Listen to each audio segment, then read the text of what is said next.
Hello artists! First you're going to trace over all of your pencil lines with a permanent marker. Then go back and erase any pencil lines that are still showing.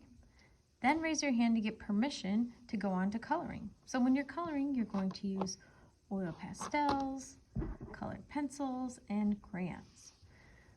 I highly recommend using the oil pastels when you are going to be adding color to something that you're going to be painting next to. So the sky, this big area, we are going to paint that instead of color it.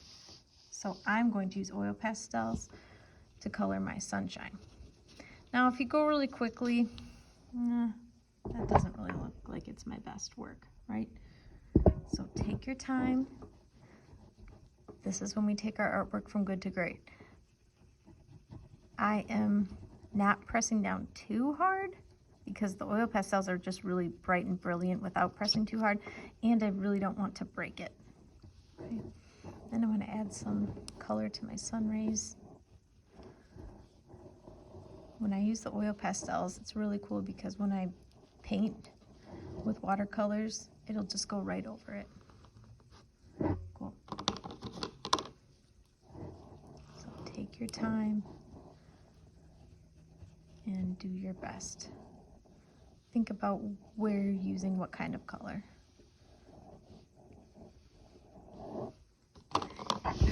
If you're doing a smaller area like this, then you might want to use something like a colored pencil so you can get in those really small spaces without going out of your lines.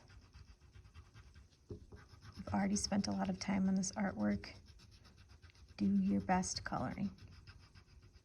And I am pressing down hard with a colored pencil so that it'll be really brilliant. Let me show you what it might look like if you don't. If you're just coloring like this, no, that's not my best.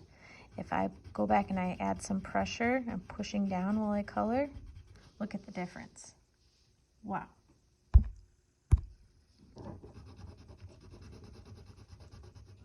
So take your time, do your best, use crayons, colored pencils, and oil pastels depending on which area you are coloring. Remember, do not color the sky because we are going to paint that.